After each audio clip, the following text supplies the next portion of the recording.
Nicolas, Michel-Édouard Leclerc a provoqué une énorme polémique avec son annonce, ici même, dans Apolline Matin. C'était mardi matin. Le blocage du prix de la baguette à 29 centimes dans tous les centres Leclerc. Les boulangers et les agriculteurs sont furieux.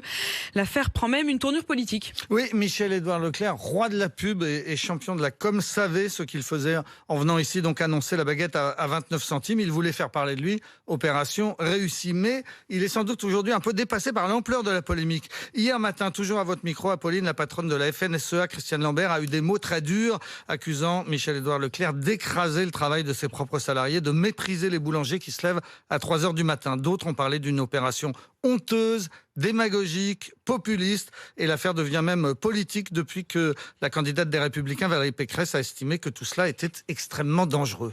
Mais comment est-ce que Leclerc arrive à ce prix, 29 centimes ? Alors d'abord en achetant la farine beaucoup moins chère que les autres, en jouant sur les volumes, en ayant une masse salariale réduite, des coûts fixes et surtout en n'ayant pas de marge. Un boulanger gagne en moyenne 12 centimes sur une baguette. Un supermarché, au contraire, perd 1 centime sur la même baguette parce que pour lui, c'est un produit d'appel. Un boulanger, par exemple, prend 7 centimes pour payer son loyer. Chez Leclerc, eh bien, c'est 0, puisque le loyer est déjà payé quand vous achetez votre baguette. Et voilà comment on arrive donc à ce prix de 29 centimes, qui n'est pas nouveau, hein. C'est le prix pratiqué depuis 1 an déjà par les centres Leclerc. On était à 30 centimes, quoi. Cette opération, elle s'inscrit dans la tradition des centres Leclerc. Oui, Michel-Édouard Leclerc, c'est bien le fils de son père. Édouard Leclerc avait ouvert une première épicerie à Landerneau, en Bretagne, en 1949, à partir de laquelle il a développé son groupe.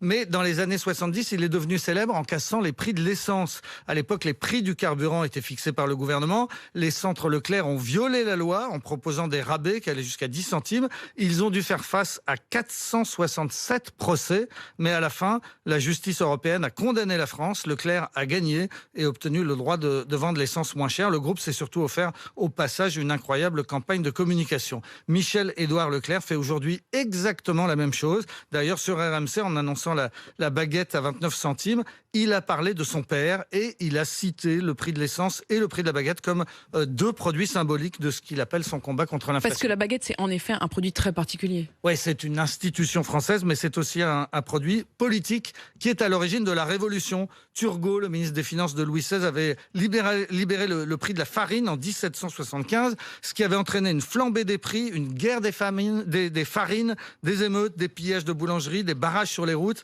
La farine était devenue un produit tellement cher qu'on l'a coupé en ajoutant du ciment, ce qui donnait des pains absolument immangeables. Finalement, l'ordre a été rétabli en fixant le prix du blé, mais trop tard, quelques années après, cette colère et cette famine ont débouché sur la Révolution. Et puis ensuite, le prix du pain, il a longtemps été fixé par le gouvernement. Exactement, jusqu'en 1978, le prix de la baguette était fixé par le ministre des Finances, prix unique dans toute la France. Quand j'étais petit, c'était 60 centimes de francs. Le prix a ensuite été encadré. Ce n'est qu'en 87 que les boulangers ont finalement pu vendre leur pain au prix qui leur convenait, mais avec des règles incroyablement pointilleuses. Encore aujourd'hui, pour vendre du pain, il faut fixer 2 étiquettes sur les étagères qui indiquent clairement les prix. Et les étiquettes ont une taille bien précise, 15 cm de long, 2,5 cm de hauteur. Et au-dessus, il doit y avoir un panneau de 40 cm, un panneau blanc avec des lettres noires qui indique le prix du pain et qui doit être visible de l'extérieur de la boulangerie. Il faut qu'on connaisse le prix avant de rentrer dans la boutique. Aucun autre produit en France ne fait